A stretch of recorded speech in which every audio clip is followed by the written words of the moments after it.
अस्सलामुअलैकुम dear students, hopefully आप सब बिल्कुल ठीक होंगे। स्टूडेंट्स, आज हमने आपकी जो फर्स्ट ईयर की बायोलॉजी है उसकी पेयरिंग स्कीम की बात करनी है। अच्छा जी, अगर हम आपके पेपर की बात करें तो आपको पता है कि आपका जो क्वेश्चन 1 होता है उसके अंदर आपको एमसीक्यूज आते हैं और ये टोटल 17 एमसीक्यूज होते हैं।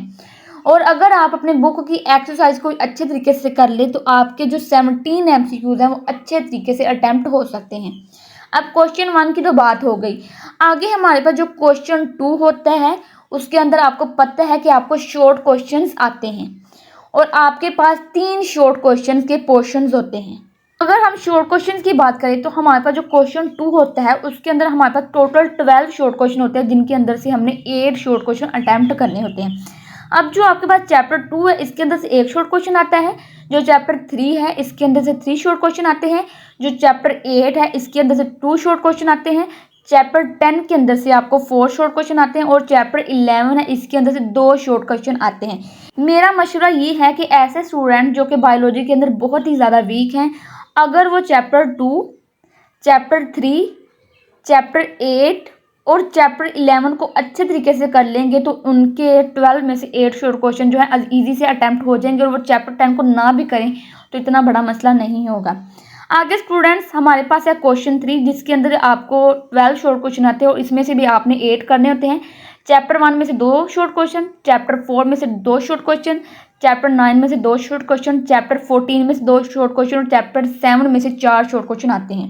अब बहुत से स्टूडेंट्स ऐसे होते हैं जिनको चैप्टर 14 नहीं आता होता है, तो अगर वो चैप्टर 1, 4, 9 और 7 कर ले तो इनके इजी से 8 शॉर्ट क्वेश्चन जो है अटेम्प्ट हो सकते हैं। आगे हमारे पास है क्वेश्चन 4 जिसमें आपको टोटल 9 शॉर्ट क्वेश्चन आते हैं और आपने 6 अटेम्प्ट करने होते हैं। चैप्टर 5 में से आपको 1 शॉर्ट क्वेश्चन आता है, चैप्टर 6 में से आपको 1 शॉर्ट क्वेश्चन आता है, चैप्टर 12 में से 3 और चैप्टर 13 में से आपको 4 शॉर्ट क्वेश्चन आते हैं। अगर आप चैप्टर 12 और चैप्टर 13 कर लेंगे तो आपके इजी से 6 शॉर्ट क्वेश्चन जो है अटेम्प्ट हो जाएंगे।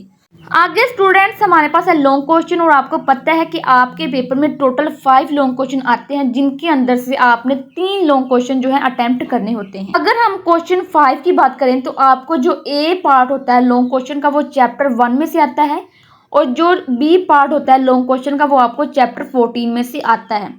अगर आपने ए पार्ट अटेम्प्ट करना है तो इसके साथ ज़रूरी है कि आपने चैप्टर 14 का जो बी पार्ट है उसको भी अटेम्प्ट करना है।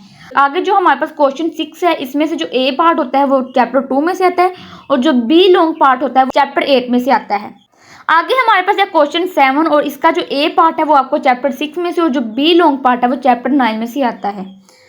आगे हमारे पास है क्वेश्चन 8 जिसमें जो आपको ए पार्ट है लॉन्ग क्वेश्चन का वो चैप्टर 5 में से और जो बी लॉन्ग क्वेश्चन है यानी कि जो बी लॉन्ग पार्ट है ये आपको चैप्टर 11 में से आता है। स्टूडेंट्स, लास्ट में हमारे पास है क्वेश्चन 9, तो इसमें जो हमारे पास ए पार्ट होता है लॉन्ग क्वेश्चन का वो आपको चैप्टर 4 में से आता है और जो बी होता है पार्ट लॉन्ग क्वेश्चन का वो आपको चैप्टर 12 में से आता है। अब बहुत से ऐसे स्टूडेंट्स होते हैं जिनको बायोलॉजी की फुल बुक नहीं आती है और वो पेयरिंग स्कीम के मुताबिक ही लॉन्ग क्वेश्चन अटेम्प्ट करना चाहते हैं। तो अगर आप 4 और 12 चैप्टर कर लें तब भी आपका एक लॉन्ग क्वेश्चन फुल अटेम्प्ट हो जाएगा। अगर आप 5 और 11 कर ले तब भी आपका एक लॉन्ग क्वेश्चन अटेम्प्ट हो जाएगा। अगर आप 2 और 8 अटेम्प्ट कर ले तब भी आपका जो एक लॉन्ग क्वेश्चन है वो अटेम्प्ट हो जाएगा।